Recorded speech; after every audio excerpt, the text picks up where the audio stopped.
তখন আমি বৃদ্ধ হই নাই, আমার বাবার এতেকালের সময় 250 মানুষকে আমি 250 বাড়ির মধ্যে আমি দাওয়াত দিয়েছিলাম, আরও বাড়ি বাকি ছিল। আর আমার ছোটোকালে যখন আমার বয়স 16-17 তখন এই দক্ষিণ পাশে বাড়ি ছিল 14টা আর উত্তর পাশে বাড়ি ছিল 11টা।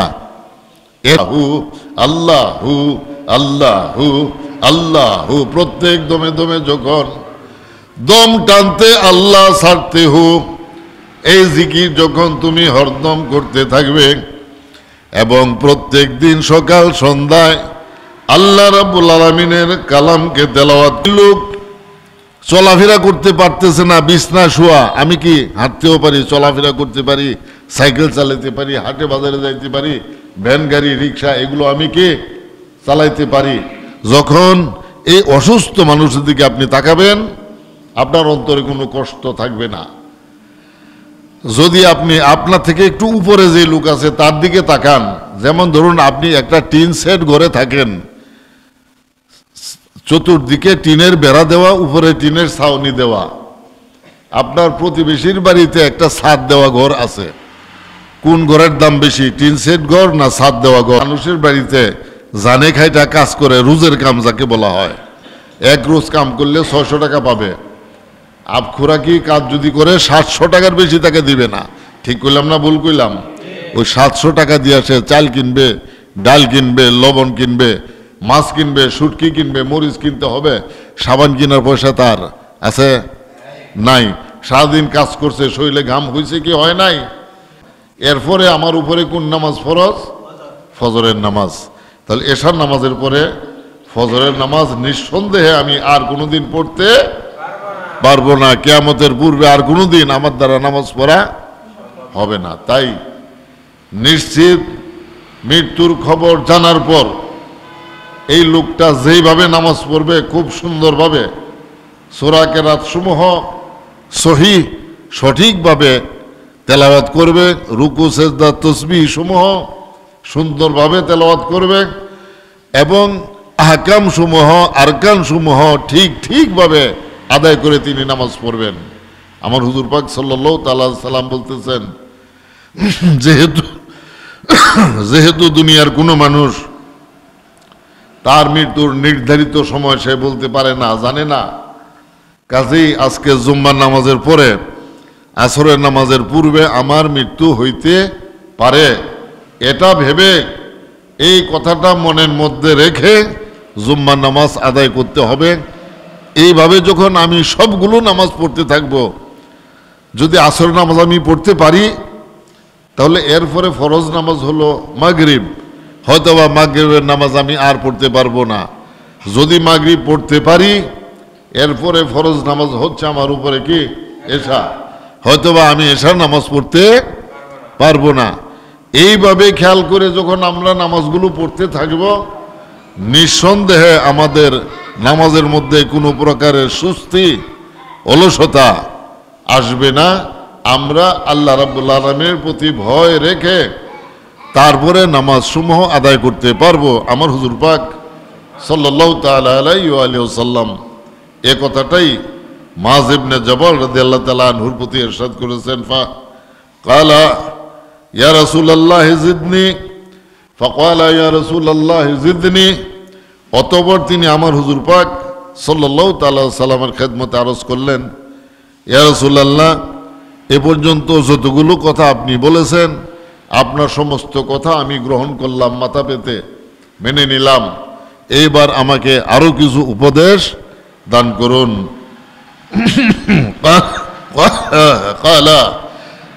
তিনি ইরশাদ করেন, আলাইকা বিকাসরাতি যিকরিল্লাহি তাআলা, সুবহানাল্লাহ বলেন, তুমি তোমার উপরে আল্লাহর নামের জিকির করাটাকে আবশ্যক বানিয়ে নাও। নিজের উপরে নিজের পক্ষ থেকে আল্লাহ তাআলার নামের জিকির করা ওয়াজিব বানায় নাও। আমার হুজুর পাক এ কথাটাই বলেছেন, ওয়া কিরাআতিল কুরআন, এবং কুরআন তেলাওয়াত করাকে তুমি তোমার উপরে লাজিম করে নাও, আবশ্যক করে নাও, ওয়াজিব বানায় নাও। আমরা ছোটকালে দেখেছি মুসলমানদের বাড়িতে, যেই বাড়ির নিকট দিয়ে আপনি হেঁটে যাবেন প্রত্যেকের বাড়িতেই ফজরের নামাজের পরে কোরআন তেলাওয়াতের আওয়াজ আসতো। আর এখন আমরা যেদিন ছোট ছিলাম এই গ্রামের মধ্যে, আমার এই গ্রামের মধ্যে এই রাস্তার উত্তর পাশে ছিল 11টা বাড়ি, এই রাস্তার দক্ষিণ পাশে ছিল 14টা বাড়ি। আমার ছোটকালের কথা। আজকে গয়না দেখেন সড়কের উত্তর পাশে বাড়ি কতগুলো আছে আর দক্ষিণ পাশে কতগুলো আছে। আমার বাবার এন্তেকালের পরে যখন আমি মিলাদ শরীফের জিয়াফত দিতে গেলাম গ্রামের মধ্যে, এই উত্তর এবং দক্ষিণ পার মিলাইয়া 250 বাড়ির মধ্যে জিয়াফত আমি দিয়েছি। তখন আমি বৃদ্ধ হই নাই, আমার বাবার এন্তেকালের সময় 250 মানুষকে আমি 250 বাড়ির মধ্যে আমি দাওয়াত দিয়েছিলাম, আরো বাড়ি বাকি ছিল। আর আমার ছোটকালে যখন আমার বয়স 16-17 তখন এই দক্ষিণ পাশে বাড়ি ছিল 14টা আর উত্তর পাশে বাড়ি ছিল 11টা। এরপরেও ওই সময় প্রত্যেক বাড়িতে গেলে আমরা কোরআন তেলাওয়াতের আওয়াজ শুনতে পেয়েছি। আর এখন এত বাড়ি আমাদের গ্রামে হলো, ওয়াল্লাহে কোনো মুসলমানের বাড়ির পাশ দিয়া গেলে কোরআন তেলাওয়াতের আওয়াজ অন্তত শোনা যায় না, অন্য কিছু হয়তোবা শোনা যেতে পারে। অবস্থার সৃষ্টি হয়েছে। আমার হুজুর পাক সাল্লাল্লাহু তাআলা সাল্লাম বলে দিয়েছেন, আদেশ করেছেন, ওয়াজিব বানাও তুমি তোমার উপরে আল্লাহর কুরআন মজিদ তেলাওয়াত করাকে। এরপরে হুজুর পাক বলতেছেন এগুলো করলে কি হবে? আমি যদি আল্লাহর জিকির বেশি বেশি করি, আল্লাহর কুরআন বেশি বেশি তেলাওয়াত করি, এর একটা প্রতিদান আছে না? সেই প্রতিদানটা কি? এটাও আমার হুজুর পাক বলে দিয়েছেন, ফাইন্নাহু নূরুল লাকা ফিস সামায়ে, সুবহানাল্লাহ পড়েন। আল্লাহুম্মা সাল্লি মাওলানা মুহাম্মদ ওয়া আলা মাওলানা ফাইন্নাহু নূরুল লাকা ফিস সামায়ে ওয়া নূরুল লাকা ফিল আরদি। যদি তুমি সব সময় আল্লাহর নামের জিকির করতে থাকো, আল্লাহু আল্লাহু আল্লাহু আল্লাহু, প্রত্যেক দমে দমে যখন দম টানতে আল্লাহ ছাড়তে হু, এই জিকির যখন তুমি হরদম করতে থাকবে এবং প্রত্যেক দিন সকাল সন্ধ্যায় আল্লাহ রাব্বুল আলামিনের কালামকে তেলাওয়াত করতে থাকবে, কোরআন শরীফকে তেলাওয়াত করতে থাকবে, ফাইন্নাহু নূরুল লাকা ফিস সামায়ে, এই আল্লাহর নামের জিকির এবং আল্লাহর কোরআন তেলাওয়াত সেটা আকাশে তোমার জন্য নূর হয়ে অবস্থান করবে, ওয়া নূরুল লাকা ফিল আরদি, এবং সেটা আমাদের জন্য পৃথিবীর মধ্যেও নূর হবে। সুবহানাল্লাহ পড়েন সকলে। ওয়ানজুর লিমান হুয়া দুনাক, এবং লক্ষ্য করো তুমি ওই লোকের প্রতি যে তোমার থেকে বিপরীত দিকে রয়েছে, অর্থাৎ তোমার থেকে নিচের দিকে রয়েছে, তার প্রতি লক্ষ্য করো। ওয়ালা তানজুর লিমান হুয়া ফাওকাক, হুঁশিয়ার কখনো যে তোমার থেকে এক সিঁড়ি উপরে আছে তার দিকে কখনো তাকাবে না। হুজুর পাক সাল্লাল্লাহু তাআলা আলাইহি সাল্লাম বলে দিয়েছেন, যদি এগুলো করা হয় তাহলে আল্লাহ রাসূল পাকের হাদিস শরীফকে অসম্মান করা হবে। যদি নিচের দিকে না তাকায়া উপরের দিকে তাকানো হয়, রাসূল পাকের হাদিস শরীফকে কি অসম্মান করা হবে। রাসূল পাকের হাদিস শরীফকে যে অসম্মান করবে তার ভিতরে ঈমান থাকতে পারে না। ঠিক কইলাম না ভুল কইলাম? দেখেন এর পরিণতি আরো কি হইতে পারে। আপনি যদি আপনার থেকে নিচের দিকে না তাকায়া উপরের দিকে তাকান, অবস্থা হবে এরকম, যদি নিচের দিকে নজর করেন তাহলে আপনি একজন সুস্থ মানুষ, কোনো অসুখ রোগ বালাই আপনার ভিতরে নাই, আপনার চার হাত পা সব ঠিক আছে, শরীরের মধ্যে শক্তি রয়েছে, এই শক্তিকে ব্যবহার করে আপনি রিজিকের সন্ধান করতে পারতেছেন। আল্লাহ তাআলার এমন অনেক বান্দা রয়েছে যিনি অসুস্থ হয়ে ঘরে শুয়ে রয়েছেন, থাকতে পারে না, এরকম মানুষ আছে কি নাই? অবশ্যই অনেক অসুস্থ মানুষ বাড়িতে শুয়ে রয়েছেন, আপনি যদি সেই শোয়া ব্যক্তির দিকে তাকান তখন আপনার ভিতরে আর কোনো অশান্তি থাকবে না। হায় হায়, আল্লাহর এই বান্দা আমার মতোই মানুষ, হাত পা সব তার ঠিক আছে, অথচ সে দাঁড়াইতে পারতেছে না, আর আমি দাঁড়ানো অবস্থায় আছি। ঠিক আছে? আর এই লোক চলাফেরা করতে পারতেছে না, বিছনা শোয়া, আমি কি হাঁটতেও পারি, চলাফেরা করতে পারি, সাইকেল চালাতে পারি, হাটে বাজারে যাইতে পারি, ভ্যান গাড়ি রিক্সা এগুলো আমি কি চালাইতে পারি। যখন এই অসুস্থ মানুষের দিকে আপনি তাকাবেন আপনার অন্তরে কোনো কষ্ট থাকবে না।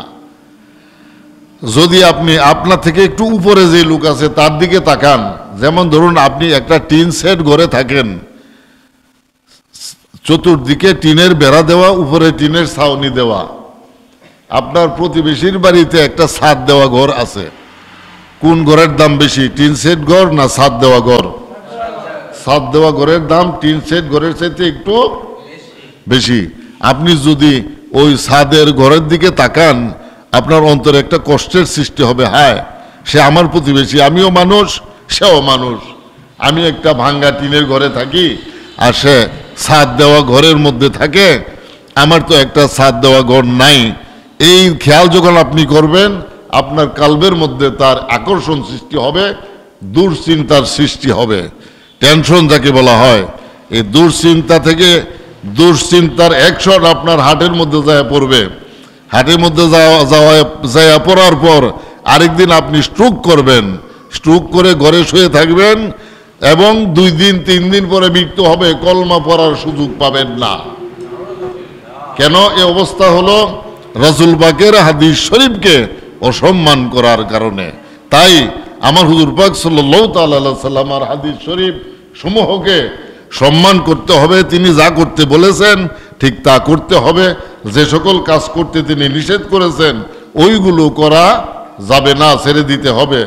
এরপর আমার হুজুর পাক সাল্লাল্লাহু তাআলা আলাইহি সাল্লাম আরো ইরশাদ করেন, ওয়াহবিবিল মাসাকিন, মিসকিন লোকদেরকে ভালোবাসো, মহব্বত করো।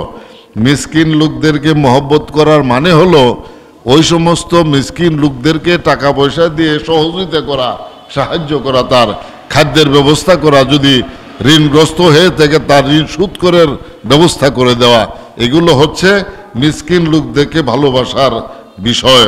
ওয়াজালিসহুম, এবং ওদেরকে তোমার পাশে বসতে দিবে, সুবহানাল্লাহ বলেন। কারণ মিসকিন লোক যে মানুষের বাড়িতে জানে খাইটা কাজ করে, রোজের কাম যাকে বলা হয়, এক রোজ কাম করলে 600 টাকা পাবে, আবখুরাকি কাজ যদি করে 700 টাকার বেশি তাকে দিবে না। ঠিক কইলাম না ভুল কইলাম? ওই 700 টাকা দিয়ে সে চাল কিনবে, ডাল কিনবে, লবণ কিনবে, মাছ কিনবে, শুটকি কিনবে, মরিচ কিনতে হবে, সাবান কেনার পয়সা তার আছে নাই। সারাদিন কাজ করছে, শরীরে ঘাম হয়েছে কি হয় নাই? ঘাম হওয়ার কারণে এই পরনের কাপড়ে তার দুর্গন্ধ হয়েছে এবং সাবান কেনার টাকা নাই, কাপড় সে ধুইতে পারে নাই। ওই লোকটা মিসকিন লোক, আমার হুজুর পাক বলতেছেন তাকে তোমার পাশে বসতে দিতে হবে। আমাদের এলাকার ধনী লোকেরা, সম্পদশালী মুমিন মুসলিম লোকেরা কোনো দুর্গন্ধযুক্ত কাপড় নিয়ে যদি আপনার পাশে বসতে আসে, আপনি তাকে শেষে করে দূরে সরা দিবেন, দূর হয় এখান থেকে, দুর্গন্ধে আর আমি এখানে টিকতে পারতেছি না। কেন? তার কাপড় তো অপবিত্র নয়, হয়তো বা দুর্গন্ধ থাকতে পারে, গামের গন্ধ কি অপবিত্র? কখনো না।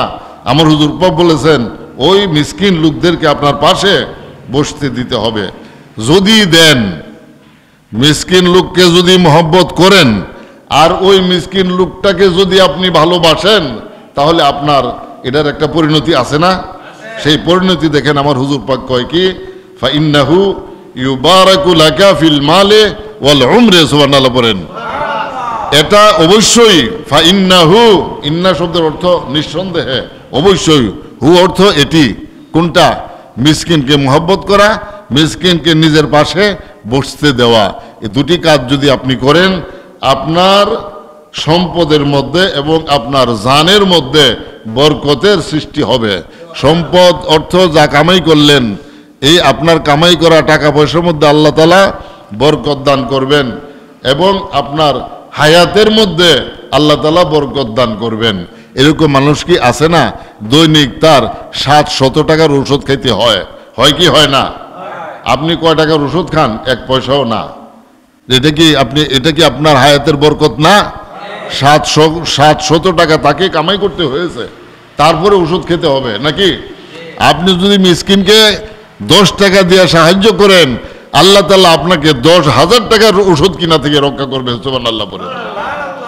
আপনি যদি মিসকিন লোকদেরকে 1000 টাকা দিয়ে সাহায্য করেন, সহযোগিতা করেন, তার খাদ্য সাহায্য দিলেন, চিকিৎসা সাহায্য দিলেন, এর বিনিময়ে আল্লাহ রাব্বুল আলামিন আপনাকে 10 লক্ষ টাকার চিকিৎসা থেকে রক্ষা করবেন, বাঁচিয়ে দিবেন। যার পকেটে টাকা আছে, তার যদি রোগ অসুস্থ তিনি হয়ে যান, তো লক্ষ লক্ষ টাকা খরচ করতে তার শরীরে কি বাজে? এবং মানুষ কি এরকম খরচ করে না? আপনি ওইদিকে খেয়াল করবেন। আল্লাহ এই লোকটাকে যেমন অসুস্থ বানাইছেন, আমাকেও এরকম অসুস্থ বানানোর ক্ষমতা আল্লাহ রাব্বুল আলামিনের আছে না নাই? অবশ্যই আছে। তিনি আমাকে এরকম অসুস্থ বানাইতে পারেন। তার ঔষধের পিছনে যত টাকা যায়, আমার 1 বছরের খাদ্য এবং কাপড় সহ শিক্ষা চিকিৎসার যাবতীয় খরচ মিলায়ও তার 1 মাসের খরচ আমার 1 বছরে যায় না। তার তিনি মাত্র একজন ব্যক্তি, আমার বাড়িতে 7 জন খানেওয়ালা, এরপরেও কি 1 বছরে আমার এত টাকা লাগে না? কেন লাগে না? আপনি মিসকিনকে মহব্বত করবেন, মিসকিন লোককে টাকা দিয়ে সাহায্য করবেন, ঋণগ্রস্ত ব্যক্তির ঋণ শোধ করে দিবেন, অভাবগ্রস্ত মানুষের অভাব অনটন দূর করে দিবেন। আর এইগুলো করার কারণে আল্লাহ তাআলা আপনার সম্পদের মধ্যে, হায়াতের মধ্যে বরকত দান করবেন। ওয়াকুলিল হাক্কা, এরপর হুজুর পাক বলেন সদা সত্য কথা বলবে। সদা কি? সত্য কথা বলবে। ওয়ালাউ কানা মুররান, যদিও মানুষ সত্য কথাকে ভালোবাসে না, মজা লাগে না, তিতা, মুরুন অর্থ তিতা। সত্য কথা যদিও ভালো লাগে না, মজা লাগে না, এরপরও সদা সত্য কথা বলবে। ওয়াকজিমিল গাইজা, আর গুসাকে তুমি হজম করবে। তুমি নিজে রাগের গোলাম হইও না, রাগ গুসাকে তোমার গোলাম বানাও। আমার যদি রাগ উঠে যায়, তখন আমি ঝগড়া ফাসাদ করে থাপ্পড় কিল ঘুষি মানুষকে মারতেই পারি, রাগ উঠে গেলে নাকি? যেই লোক রাগের কারণে ঝগড়া ফাসাদ করলো, মারামারি করলো, বোঝা গেল এই লোকটা রাগের গোলাম। সে কি? রাগের গোলাম। রাগ গুসাকে আপনার গোলাম বানাইতে হবে। আপনি আপনার গুসাকে যেভাবে চালাইতে চাবেন, ঠিক ওইভাবেই চলবে। আর রাগের হুকুমে আপনি চলতে পারবেন না। মাওলা আলী আলাইহিস সালামের একটা কাহিনী, এক মুশরিক ব্যক্তিকে তিনি যুদ্ধের ময়দানে নিচে ফেলে দিয়েছেন। এই লোকটা মাওলা আলী আলাইহিস সালামকে অনেক কষ্ট দিয়েছে। সে চিন্তা করলো, এবার আলী যেহেতু আমাকে তার নিচে ফেলে দিয়েছে, আমাকে মেরে ফেলা ছাড়া সে ছাড়বে না, কিন্তু মেরে ফেলার আগে আমাকে অনেক কষ্ট সে দিতে পারে, কারণ আমি তাকে এর আগে অনেক কষ্ট কি দিয়েছি, এই প্রতিশোধ সে নিতে পারে। এই চিন্তা না করে সে কেমন কষ্ট, হয়তোবা হযরত আলী তাকে নিচে ফেলে দিয়ে বুকের উপর বসে গিয়েছেন। একজন মানুষের বুকের উপর যখন আপনি শক্ত করে বসে যাবেন, ও নিচের লোকটা কি আপনার পায়ের নিচ থেকে উঠে দাঁড়ানো তার পক্ষে সম্ভব হবে না। এখন আপনি যা ইচ্ছা তার কান কেটে ফেলতে পারেন, পারেন কি পারেন না? কান কাটলে তার কাছে ভালো লাগবে না কষ্ট লাগবে? আপনি তার একটা হাত কেটে ফেলতে পারেন, হাত কাটলে কি সে মরে যাবে? কষ্ট পাবে কি পাবে না? তার পায়ের একটা নখ কেটে ফেললেন, সে কষ্ট পাবে কি পাবে না? সে এই চিন্তা করলো, হয়তোবা এরকম অনেক কষ্ট আলী আমাকে দিতে পারবে, যে কষ্টের কারণে আমি মরব না, তাই সে যেন আমাকে কষ্ট দেওয়ার সুযোগ না পায়। মনে মনে সে এই চিন্তা করে মাওলা আলী আলাইহিস সালামের মুখের মধ্যে থুতু দিয়ে একবারে বিনাশ করে ফেললো। মুখের মধ্যে সেপ দিলে আপনার ভালো লাগবে না রাগ উঠবে? কি কন? আমি সেপ দিয়ে একবারে সবাইকে মুখ সারাবারা করে দিলাম, রাগ উঠবে না ভালো লাগবে? মাওলা আলী আলাইহিস সালামের কি রাগ উঠে নাই? অবশ্যই তারও রাগ উঠেছিল। তিনি তাকে হত্যা না করে, তার হাত পা না কেটে তাকে ছেড়ে দিলেন। ছেড়ে দিয়া হাত মুখ ধুইতে গেলেন। তখন ওই লোকটা যে মাওলা আলী আলাইহিস সালামের নিচে পড়েছিল, সে ভয় পেয়ে গেল, গা ব্যাপার কি, আমি তো তার মুখে থুতু দিলাম, তাকে বেশি কষ্ট দিলাম, এর বিনিময়ে সে আমাকে এখনই মেরে ফেলবে, কিন্তু সে আমাকে মেরে না ফেলে ছেড়ে দিল কেন? ছেড়ে দেওয়ার কারণ কি, এই চিন্তা করিয়া এই লোকটা ভয় পেয়ে গেল গা। ভয় পেয়ে যাওয়ার পর মাওলা আলী আলাইহিস সালাম যখন হাত মুখ ধুয়ে তার কাছে আসলেন, তখন সে এইভাবে জোর হাতে মাওলা আলী আলাইহিস সালামের সামনে দাঁড়ায় গেলেন। দাঁড়ায় বলতেছে, ভাই আলী, আমি তো এই কিছুক্ষণ আগে তুমি আমাকে নিচে ফেলে দিয়েছিলে, এর আগে তোমাকে আমি অনেক কষ্ট দিয়েছি। কষ্ট দেওয়ার পরে তুমি যখন আমাকে ফেলে দিলে, আমি ভাবলাম সেই কষ্টের প্রতিশোধ নিয়ে তুমি আমাকে হত্যা করবে। কাজেই আমি তোমার মুখে থুতু দেওয়ার পরে তুমি প্রতিশোধ নেওয়া তো দূরের কথা, হত্যা করো নাই, ছেড়ে দিলা, হাত মুখ ধুইতে গেলা। এর কারণ কি? তোমার গুসা উঠবে আর আমাকে হত্যা করে ফেলবে, আমাকে কষ্ট দেওয়ার সুযোগ তুমি পাবে না। মাওলা আলী আলাইহিস সালাম তাকে একটা ধমক দিলেন, নালায়েক, কাফের, তোদের তো কোনো আকল জ্ঞান বুদ্ধি বলতে কিচ্ছু নাই। তুই যখন আমার মুখে থুতু দিলে, আমি তোকে নিচে ফেলে দিয়েছিলাম আল্লাহ এবং আল্লাহ রসুলের মহব্বতে। আমার অন্তরে মহব্বত ছিল কার? আল্লাহ এবং আল্লাহ রসুলের, তাদের দুইজনের মহব্বতে আমি তোকে নিচে ফেলে দিলাম, এবার তোকে আমি হত্যা করব। যখন তুই আমার মুখে থুতু দিলে, তখন ওই দুজনের মহব্বত আমার অন্তর থেকে সরে গিয়া আমার রাগ গুসা উঠে গিয়েছে। এখন যদি আমি তোকে হত্যা করি, তাহলে আমি আমার জন্য তোকে হত্যা করলাম, আল্লাহ এবং আল্লাহ রাসূলের জন্য না। আর আমার জন্য আমি তোকে হত্যা করতে আসি নাই, আমি তোকে হত্যা করতে এসেছি আল্লাহ এবং আল্লাহর রাসূলের সন্তুষ্টির জন্য। আমাকে থুতু দেওয়ার পর আমি তোকে ছেড়ে দিয়েছি, এই নে তো লোয়ার, এবার আমাকে আরেকবার তুই ধর, আমার সঙ্গে যুদ্ধ কর, আমি তোকে ছেড়ে দিব না, ছেড়ে দেই না, মেরে ফেলি, তুই লক্ষ্য কর। এই লোক মাওলা আলী আলাইহিস সালামের কদম মোবারকের মধ্যে চুমু দিয়া বলল, মাওলা আলী, তুমি সত্য ধর্মে আছো, আমি মিথ্যা ধর্মে আছি, কাজে আমাকে কলমা পড়ায়া আপনি মুসলমান বানিয়ে নেন।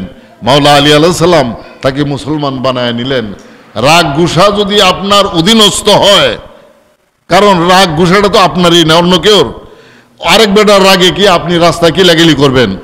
রাগ উঠছে আরেকজনের, আপনি যাবেন মারামারি করতে? তাহলে আমার রাগ উঠলে আমি মারামারি করতে যাব? আমার রাগের উপরে যদি আমার নিয়ন্ত্রণ থাকে, আমার রাগ আমাকে যেখানে সেখানে নিয়ে যেতে পারবে না। আমি আমার রাগকে নিয়ন্ত্রণ করে তাকে আমি মাটিতে ফেলে দিতে পারবো। এইভাবে ওয়াকজিমিল গাইজা, রাগ গুসাকে তুমি হজম করো। ওয়াহসিন ইলা মান আসা ইলাইকা, এবং মানুষের সঙ্গে সুন্দর ব্যবহার করো। যে লোকটা তোমার সঙ্গে অভদ্র আচরণ করলো, ওয়াহসিন, সুন্দর আচরণ করলো, ইলা, ওই লোকটার প্রতি, মান আসা ইলাইকা, যে তোমার প্রতি অসুন্দর আচরণ করলো। ওয়াইয়াকা হুব্বাদ দুনিয়া, নিজেকে দুনিয়ার মহব্বতের হাত থেকে রক্ষা করো। দুনিয়াকে মহব্বত করবে না। দুনিয়া হচ্ছে বেশ্যার মতো। একজন বৃদ্ধ মহিলা তার আপনার যৌন চাহিদা চরিতার্থ করার জন্য 90 বছরের মহিলা ডাক দিলে আপনি যাবেন তো? কি কন? হ্যাঁ, 90 বছর বয়স, 16 বছরের মেয়ে ডাক দিলে কি তখন আর বলা যায় না, যেতেও পারি নাকি? ঠিক এরকম ওই দুনিয়াটা এরকম, ওই 16 বছরের বেশ্যা মহিলার মতো। এই দুনিয়ার মহব্বত থেকে নিজেকে রক্ষা করেন, দুনিয়ার পিছনে আগাবেন না। ওয়ানসাহলিন নাসে, মানুষকে তুমি উপদেশ দান করো, কামা তানসাহু লিনাফসিকা, যেরকম উপদেশ তুমি তোমার নিজের জন্য পছন্দ করো। আমি নামাজ পড়লাম না, 10 জনকে ডাক দিয়ে বললাম ভাই নামাজ পড়েন, ঠিক আছে? বাড়িতে আমার ছেলে, আমার স্ত্রী, আমার ছেলের বউ, আমার যুবতী মেয়ে, তারা নামাজ পড়ে না, গাঁটি বুসকা নিয়ে বাড়ি থেকে বের হইয়া দিনাজপুর গিয়া বললাম ভাই নামাজ পড়েন, কলমা পড়েন, হইল এটা? রাসূলের হাদিসকে কি সম্মান করা হলো? দিনাজপুর যাওয়া আপনার উপরে ফরজ না, আপনার উপরে ফরজ বাড়ির লোকদেরকে জাহান্নাম থেকে রক্ষা করা, বাড়ির লোকদেরকে, নিজের লোকদেরকে জাহান্নামের আগুন থেকে রক্ষা করা আমাদের প্রত্যেকের উপরে ফরজ। এই ফরজ কাজকে আমরা বাদ দিয়া দিনাজপুর আর রংপুর, কিশোরগঞ্জ যায় মানুষের কলমা পড়াইতো, নামাজ পড়াইতো, এগুলো বাদ দেন, এগুলো করা যাবে না। লা তাতিব আলাইহিম ইয়া মাআজ, এদের প্রতি তুমি কখনো তিরস্কৃত হইও না। লা আকলাকা তদবির, জ্ঞানের উপরে কোনো সাধনা তদবির সাধনা নাই। ওয়ালা ওয়ারাকাল হায়ায়ে, লজ্জাশীলতার মতো বড় ইবাদত আর কিচ্ছু না। লজ্জাশীল হওয়া, শর্মিন্দা হওয়া, লজ্জিত হওয়া, মানুষের প্রতি লজ্জাবোধ করার চেয়ে বড় ইবাদত কি আর নাই। ওয়ালা হাসাবাকা হুসনিল খালকে, সৎ চরিত্রের কোনো বিনিময় নাই। ওয়ালা নাসাবাকাল ইলমে, এবং শরীয়তের এলেমের কোনো উত্তরাধিকারী নাই। দুনিয়াতে যত কিছু কামাই করলেন, মৃত্যুর সঙ্গে সঙ্গে কাফনের কাপড় আর কবর ছাড়া আর কোনো জায়গা আছে আপনার? এলেম যা লাভ করলেন এটা সব আপনি সঙ্গে নিয়ে কবরে যেতে পারবেন। আপনার এই এলেমের কোনো উত্তরাধিকারী নাই। আমাদের সকলকে আমার হুজুর পাক সাল্লাল্লাহু তাআলা আলাইহি ওয়া সাল্লামার এই হাদিস শরীফের উপরে আমল করে নামাজ, রোজা, হজ, যাকাত, ওযু, গোসল করে এখান থেকে বিদায় নেওয়া তৌফিক আমাদের সকলকে দান করুন। সকলে বলুন আমিন। ওয়া আখিরু দাওয়ানা আলহামদুলিল্লাহি রাব্বিল আলামিন। মুহতারাম হাজিরিন, আসসালামু আলাইকুম ওয়া রাহমাতুল্লাহি তাআলা ওয়া বারাকাতুহু। আপনাদের সামনে রাসূল পাক সাল্লাল্লাহু তাআলা আলাইহি ওয়া সাল্লামার হাদিস শরীফ থেকে একখানা হাদিস আমি তেলাওয়াত করেছি। মুআয ইবনে জাবাল রাদিয়াল্লাহু তাআলা আনহু এই হাদিস শরীফ বর্ণনা করতেছেন। তিনি ইরশাদ করেন, কালা মুআয ইবনে জাবাল, মুআয ইবনে জাবাল রাদিয়াল্লাহু তাআলা আনহু কয়, ইয়া রাসূলুল্লাহ সাল্লাল্লাহু তাআলা আলাইহি ওয়া সাল্লাম আওসিনি, হে আল্লাহর হাবিব সাল্লাল্লাহু তাআলা আলাইহি ওয়া সাল্লাম, আপনি আমাকে কিছু উপদেশ দান করুন, নসিহত করুন। তার এই কথা শুনে নবী মুহাম্মদুর রাসূলুল্লাহ সাল্লাল্লাহু তাআলা আলাইহি ওয়া সাল্লাম ইরশাদ করেন, ফাকালা, অতঃপর তিনি ইরশাদ করেন, ইযা আমিলতা সাইয়্যাতান, যখন তোমার দ্বারা কোনো গুনার কাজ সংগঠিত হয়ে যায়, ইচ্ছায় হোক আর অনিচ্ছায় হোক, কোনো গুনাহ যদি তুমি করে ফেলো, ফামাল বে জামবিহা হাসানাতাস সিররি ওয়াল আলানিয়াহ, সঙ্গে সঙ্গে দেরি না করে এই গুনাহ এর প্রতিকারের জন্য কোনো একটি সওয়াবের কাজ তুমি করে ফেলবে। আসিররি ওয়াল আলানিয়াহ, জাহিরি অথবা বাতিনি, যে কোনো ধরনের একটি সওয়াবের কাজ তুমি দেরি না করে সঙ্গে সঙ্গে করে ফেলতে হবে। এখানে সিররুন অর্থ হচ্ছে গোপন, আলানিয়াহ এর অর্থ হলো জাহিরি, প্রকাশ্য। গোপন সওয়াবের কাজ এরকম যে কোনো একজন অসহায় মানুষকে সহযোগিতা করা, সাহায্য করা, কোনো ঋণগ্রস্ত মানুষের ঋণ শোধ করে দেওয়া, কোনো অভাবগ্রস্ত মানুষ, অনাহারী মানুষ, তার খাদ্যের ব্যবস্থা করে দেওয়া, এগুলো হলো গোপন সওয়াবের কাজ। আর প্রকাশ্য সওয়াবের কাজ হলো আপনার 2 রাকাত নফল নামাজ পড়ে ফেলা, একটি নফল রোজা রাখা, কোনো 2 জন মানুষের মধ্যে ঝগড়া বিবাদ হলে তার সমাধান করে দেওয়া, এগুলো হলো জাহিরি সবের কাজ। ফাকাল ইয়া রাসূলুল্লাহ জিদনি, এরপর তিনি আমার হুজুর পাক সাল্লাল্লাহু তাআলা আলাইহি সাল্লামের নিকট আরো উপদেশের জন্য আরজ করলেন। ক্বালা, তখন হুজুর পাক সাল্লাল্লাহু তাআলা আলাইহি ওয়া আলিহি ওয়াসাল্লাম ইরশাদ করেন, ইস্তাঈ মিনাল্লাহি কামা তাস্তাঈ মিন সালিহি জিরানিকা। আল্লাহুম্মা সাল্লি আলা মাওলানা মুহাম্মদ ওয়া আলা সাইয়্যিদিনা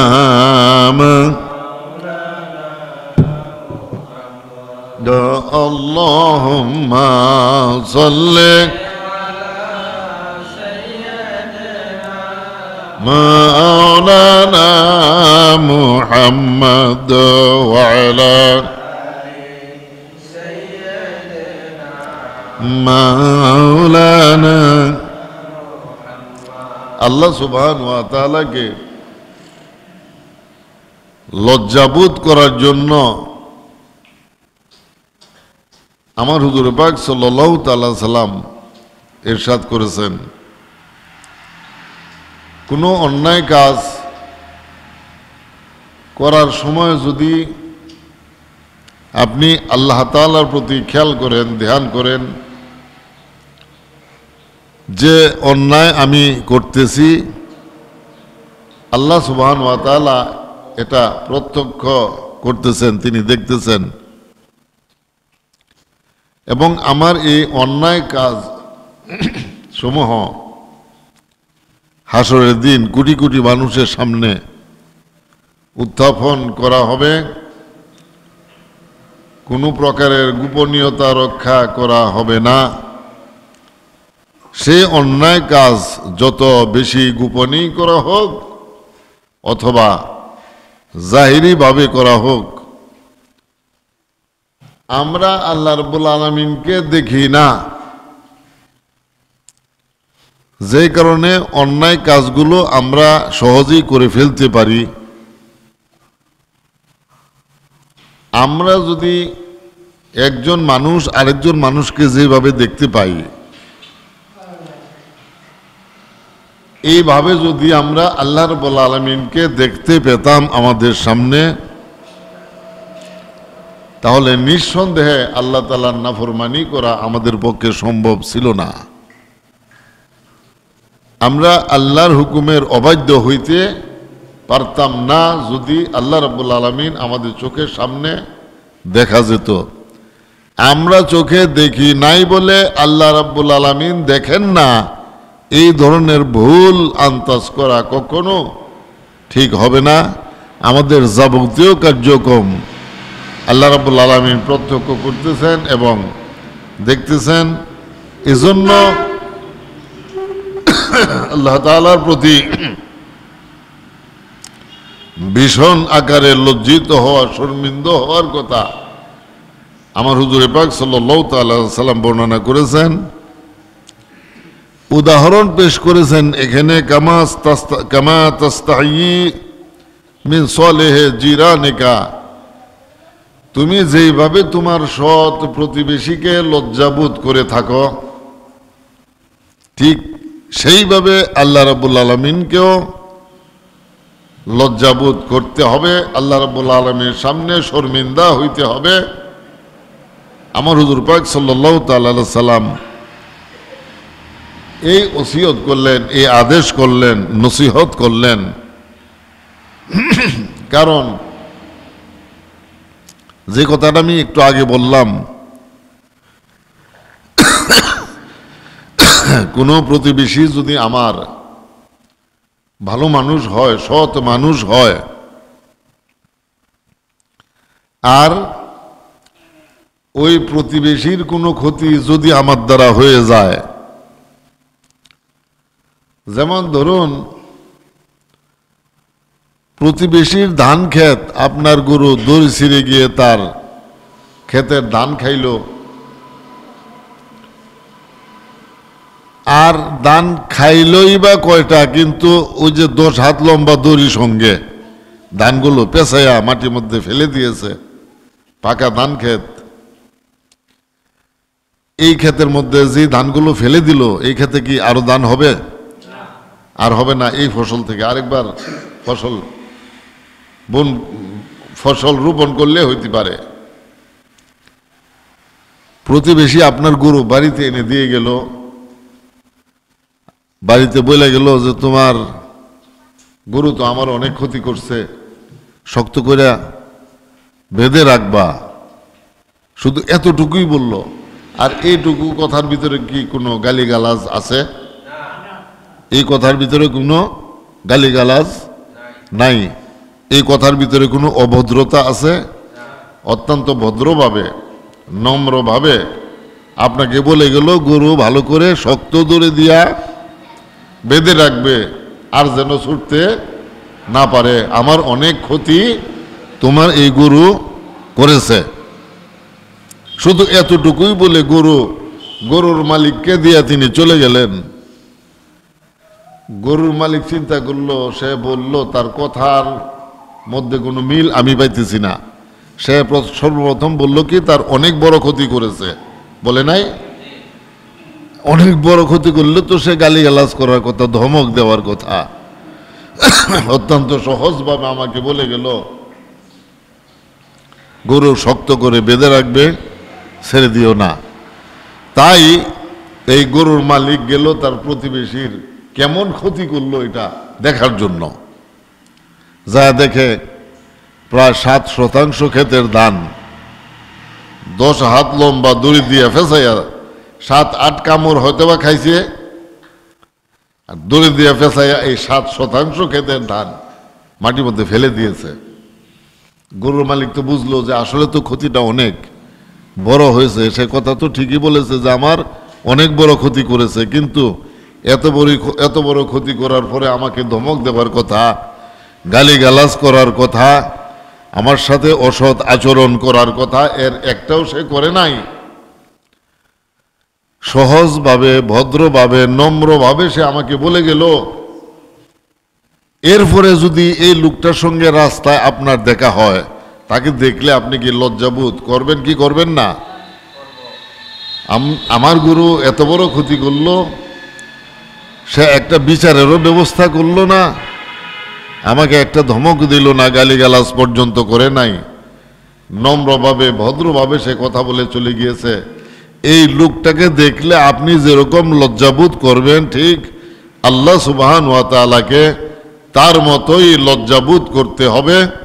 হরদম প্রত্যেক ক্ষণে ক্ষণেই আল্লাহ রাব্বুল আলামিনের প্রতি লজ্জিত হইতে হবে। কেননা আমি যা কিছু করতেছি মন্দ ভালো সকল কিছু আল্লাহ রাব্বুল আলামিনের কুদরতি নজরের সামনে করা হইতেছে। তিনি সব কিছু প্রত্যক্ষ করতেছেন, দেখতেছেন।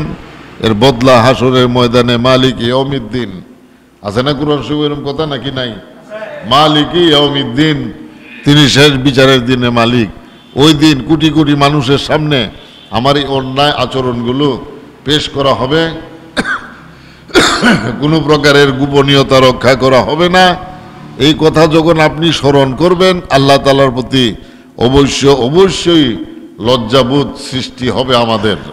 আমার নবী মুহাম্মদ সাল্লাল্লাহু তাআলা আলাইহি সাল্লাম এটাই বলেছেন। ফাকালা ইয়া রাসূলুল্লাহ জিদনি। এরপর মুআয ইবনে জাবাল রাদিয়াল্লাহু আনহু আমার হুজুর পাক সাল্লাল্লাহু তাআলা আলাইহি সাল্লাম নিকট আরজ করলেন, ইয়া রাসূলুল্লাহ, আমাকে আরো কিছু উপদেশ দান করুন। ক্বালা, তখন হুজুর পাক সাল্লাল্লাহু তাআলা আলাইহি সাল্লাম ইরশাদ করেন, সল্লে সলাতা মুআদ্দিন কান্নাহা আখিরু সলাতিকা মিনাদ দুনিয়া। সুবহানাল্লাহ পড়েন। রাসূল পাক সাল্লাল্লাহু তাআলা আলাইহি সাল্লাম বলতেছেন, তুমি যখন নামাজ পড়বে, নামাজটা তুমি এমন ভাবে পড়তে হবে যে মনে করতে হবে আজকের এই জুম্মা নামাজের পরে আমাদের উপরে কোন নামাজ ফরজ আছে বলতে পারেন? আসর। আমি আজকে জুম্মার নামাজ পড়ার পর আসরের নামাজ পড়তে পারবো না, এই কথার উপরে যদি আপনি ইলমাল ইয়াকিন হন, দৃঢ় জ্ঞান যদি আপনার থাকে যে নিঃসন্দেহে আমি আজকে আসরের নামাজ পড়তে পারবো না এবং এই জুমার নামাজ পর্যন্তই আমার জীবনের শেষ নামাজ, এই ইয়াকিন যদি আপনার আমার ভিতরে থাকে, তাহলে এবার আপনারা বলুন আজকের জুম্মার নামাজটা আমাদের কেমন ভাবে পড়া হবে যে এর সাথে সুন্দর আর হইতে পারে না। নামাজের আরকান আহকাম সমূহ খুজুর সঙ্গে সকল কিছু ঠিকভাবে আদায় করে আমরা এই নামাজটা পড়ব। ঠিক কইলাম না ভুল কইলাম? কেননা এটাই আমার জীবনের আজকের শেষ নামাজ, আমি আর নামাজ পড়তে পারবো না। তবে এরকম আমরা আজকে বলতে পারতেছি না আসলে নামাজ পড়তে পারবো কি পারবো না, কিন্তু এমন কিছু লোক আছে তারা বলতে পারে। ওরা কারা? ধরুন একজন মানুষ জেলখানায় আছে, অপরাধের কারণে তার মৃত্যুদণ্ডের শাস্তি হয়েছে, মৃত্যুদণ্ড সংগঠিত হওয়ার 6 ঘন্টা আগে তাকে মৃত্যুর পরোয়ানা পাঠ করে শোনায় দেওয়া হয়।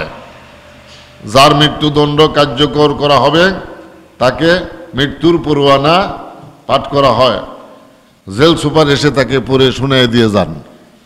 তখন তো সে জানতে পারে রাত 12টা 1 মিনিটে আমার মৃত্যুদণ্ড কার্যকর করা হবে, এর আগে আমার উপরে ফরজ নামাজ হচ্ছে এশা।